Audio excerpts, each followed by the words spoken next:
He came home on our anniversary without a word. No flowers, no dinner plans, not even a lazy happy anniversary text. While I sat alone, wondering if he'd lost interest, I found something much worse. A Tinder profile, his, smiling like he was single, swiping while I was in the next room. So I took screenshots and sent them to the one woman he actually fears, his mother. Would you have done the same? It didn't happen overnight. At first, it was little things. He'd come home late and say work was crazy. I didn't question it. I mean, everyone has busy days, right? But those days turned into weeks, then months. The man who used to race home to tell me about his day suddenly started dragging his feet, barely even looking me in the eye when he walked through the door.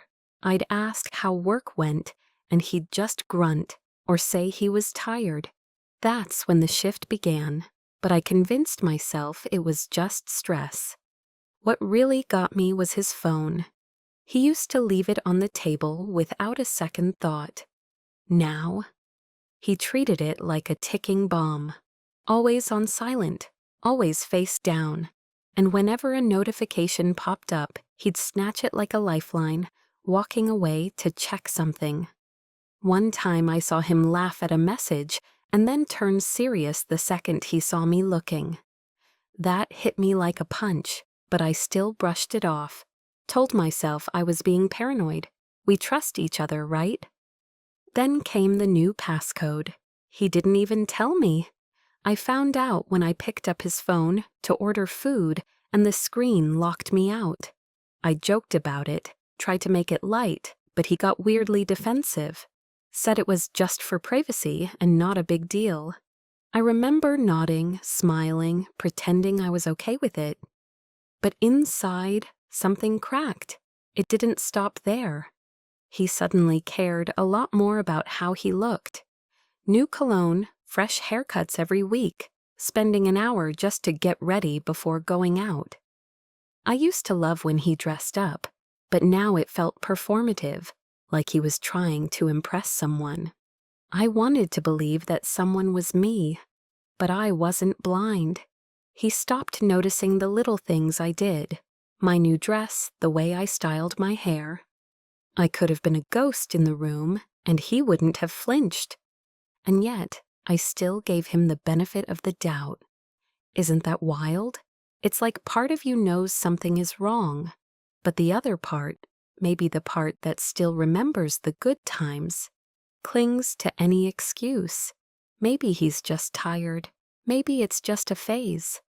Maybe I'm overthinking. That's the trap. And yet, I still gave him the benefit of the doubt. Isn't that wild? It's like part of you knows something is wrong, but the other part, maybe the part that still remembers the good times, clings to any excuse. Maybe he's just tired. Maybe it's just a phase. Maybe I'm overthinking. That's the trap. You start blaming yourself for noticing things. You become your own gaslighter. I was sitting at my kitchen table, staring at my cold cup of tea, replaying the last few weeks in my head. Like a broken movie, his late nights, his locked phone, the silence between us that kept growing louder. My best friend had been warning me for a while. She kept saying, something's off. You're not crazy, just check. I didn't want to. I didn't want to be that wife, snooping, doubting, chasing shadows. But there's a moment where self-respect starts to feel like survival, and I had reached that point. So I did it. I downloaded Tinder. I wasn't sure what I was even looking for at first. A clue, a gut check, maybe just peace of mind that I was wrong. But I wasn't, not even close. I set up a fake profile with a generic picture and some vague bio. Nothing flashy, just enough to blend in. And then I started swiping. 15 minutes, that's all it took. There he was. I stared at his face on the screen, and it felt like someone had knocked the air out of my lungs. That same smile he gave me when we first met. That same cheeky bio He used to joke about writing on a dating app, back when we were happy and thought stuff like that was funny. Except this time, it wasn't funny. It was real. He was there, just a few kilometers away, posing like he was single, ready to mingle, and playing a game I didn't even know I was a part of. I clicked on the profile, hoping there was some logical explanation. Maybe it was old. Maybe someone stole his pictures. Maybe it was a joke. But no, the bio was recent. He had pictures I'd taken of him just last month. He listed himself as single and had this whole crafted persona like he wasn't married, like I didn't exist. It wasn't just a profile, it was a performance. And the worst part, I could see he'd been active, sending messages, hearting other profiles, saying things like, looking for something real, while I was in the next room cooking dinner for us. That's when the nausea kicked in, not just from betrayal, but from how easy it had been for him to live this double life. How easily he slipped into it. No hesitation, no guilt. I didn't cry right away. I just sat there, staring at his face on the app, feeling the truth slam into me like a freight train. He was never going to tell me. He was never going to stop. And if I hadn't checked, I would have kept living in the dark, thinking maybe we were just going through a rough patch. But he wasn't working things out. He was working on his next date. I thought seeing his Tinder profile was going to be the worst of it. I really did. But nothing could have prepared me for the messages. That's where the real pain was. The profile was just a mask, an act. But those conversations, that was him, raw and unfiltered. That was the version of him I didn't know existed. And I wish I never had to meet. I sat there with my phone in my hand, scrolling through chat after chat. My hands were shaking so much I could barely hold on. He had been messaging multiple women at the same time, using the same recycled lines, like it was a script he'd written and rehearsed 100 times. Flirty, casual, and so effortless. Complimenting their smiles, their style, asking if they were free for drinks. One of them even replied, asking if he had a girlfriend, and he responded with a laughing emoji followed by, "Nah, done with all that drama at home." That line hit me harder than I expected. Done with drama at home. That was me. I was the drama. I was the one staying up at night, worried. The one trying to fix our relationship while he was out there pretending I didn't exist. He didn't just cheat. He erased me. He painted himself as some poor, misunderstood man who needed a fresh start. And these women, they didn't know better. They saw a guy who seemed sweet and charming. If I didn't know him, I might have fallen for that too. But what really shattered me were the future plans. He wasn't just flirting, he was lining up dates, meeting for drinks, talking about weekend getaways. One message even joked about escaping the city with someone fun. He was making plans like he was single, like our life together was just a boring chapter he'd already closed. And all this while he kissed me goodnight, while he sat next to me on the couch pretending to scroll through the news. Each message felt like a fresh betrayal, a punch straight to the gut, and I just kept scrolling, tears blurring my vision, wondering how long he'd been living this double life, how many times he'd smiled at me while secretly texting someone else, how many lies I'd swallowed just to keep the peace. I wasn't just hurt, I was humiliated, because in those messages I saw the real him. Not the man I married, not the man who promised to grow old with me. I saw someone who had already moved on, while I was still holding on. My whole body felt numb. I thought I'd fall apart right then and there, but something strange happened. I didn't cry. Maybe I had already cried too much. during those long, silent nights when he came home late, or when he brushed me off like I didn't matter. Maybe this was the part where my tears dried up and my instincts finally kicked in. Because instead of breaking down, I opened my phone and started taking screenshots. One by one, message by message, I saved everything. I didn't skip a single detail. His profile, the fake charm, every flirty exchange, the let's grab drinks sometime lines, the single and looking bio, the conversations that made my stomach churn. I screenshotted it all, not because I wanted to keep the pain, but because I needed the truth in my hands. I needed something real to hold, something that couldn't be explained away with another lie. I didn't confront him. Not that night, not even the next day. I stayed quiet, pretended like nothing had changed. I smiled when he came home. I nodded when he said he was tired. But in my mind, I was already done playing the role of the clueless wife. I wasn't going to yell. I wasn't going to beg. I wanted him to feel something deeper than guilt. I wanted him to feel exposed, truly, deeply exposed. So I waited. I started collecting proof like it was evidence for a trial. His timeline, his Tinder activity, even the times he claimed to be at work.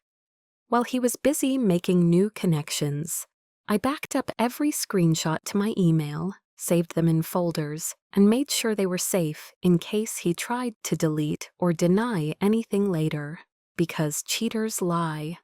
And I knew he'd try to spin it if I came at him too soon. There's something powerful about silence when you know the truth. I didn't need to shout to make a point. I just needed to hit where it hurt most. And for him, that wasn't my anger. It was losing control. He thought he was so careful, so slick. But he underestimated me, and honestly, that was his biggest mistake. I gave him space to dig his hole deeper. I smiled through my disgust, all while the screenshots sat quietly in my phone, waiting just like me. And when the time came, they weren't just pictures. They were my voice, my strength, my proof that I wasn't crazy, that he was exactly what I feared all along. There's something about betrayal that leaves you feeling small. You question everything. Your worth, your judgment, your sanity. I had all the proof sitting in my phone, yet the ache in my chest still made me feel like I had done something wrong. But there was one person who had always made me feel seen. His mother. From the start, she welcomed me with warmth. She treated me like her own daughter. We'd sit in her kitchen, sipping chai and laughing about how stubborn he could be.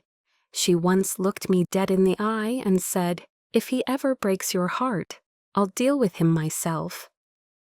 Back then, I laughed it off, but her words stuck with me. And when the betrayal hit full force, her voice echoed in my head, louder than my own. I had two options: confront him directly or take my pain and hand it to someone who wouldn't ignore it. I chose the latter, not because I wanted revenge. Not even because I wanted to embarrass him. I just wanted someone who mattered to him to see the truth. Someone he couldn't lie to or talk circles around. Someone he still feared disappointing. And in this case, that was his mom. So I gathered every screenshot into a single folder and sent it to her. No long message, no sob story. Just a subject line that said, "Happy anniversary." I didn't have to wait long. Within minutes, my phone rang. Her voice cracked as soon as I picked up. "Sweetheart, I'm so sorry. I didn't raise him like this." That was all she said at first, but I could feel the weight behind her words. She believed me. She didn't try to excuse his behavior or ask me to keep it private. She was angry, disappointed, hurt. And not just for me, but for what her son had become. There was something healing in that moment. to have someone acknowledge the betrayal and not blame me for it. For once, I wasn't alone in carrying the truth. She asked if I was okay, if I needed anything, and told me she would talk to him immediately. I didn't even ask her to, she just did it. Because she understood the kind of damage betrayal causes, not just to a relationship, but to a person's soul. Sending those screenshots wasn't just about him. It was about reclaiming my voice, about making sure he couldn't hide behind his fake charm. And honestly, it felt like a silent scream finally being heard. I used to think love meant fixing things, that if someone pulled away, you pulled harder, that if things felt distant, you waited it out and gave them space, hoping they'd find their way back. I really believed that loyalty meant staying even when it hurt. But this whole experience taught me something very different. If someone shows you they don't value you, believe them. Don't wait for them to say it out loud. Their actions are loud enough. He showed me who he was long before I found that Tinder account. The late nights, the phone turned over, the sudden coldness. He didn't have to tell me I wasn't a priority anymore. He lived it every day. And I kept giving him the benefit of the doubt, because I thought that's what a good wife does. I thought if I held on long enough, he'd remember how good we were. But what I learned is that no amount of loyalty can fix someone who doesn't respect you.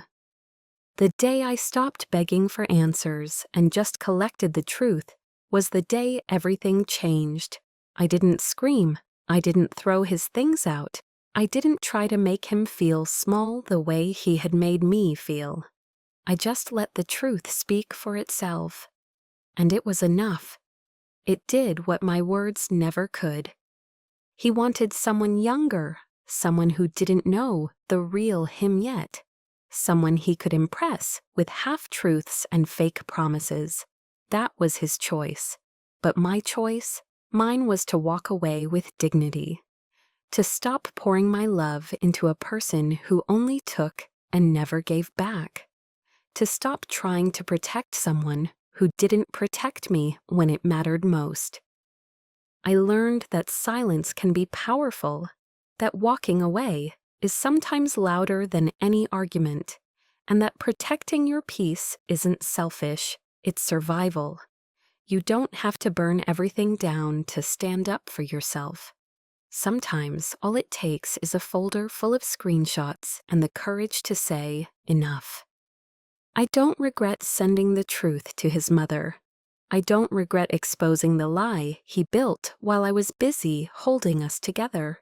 What I would have regretted is staying quiet, pretending everything was okay just to keep a broken image intact. So, what are your thoughts on this? Let us know in the comments below.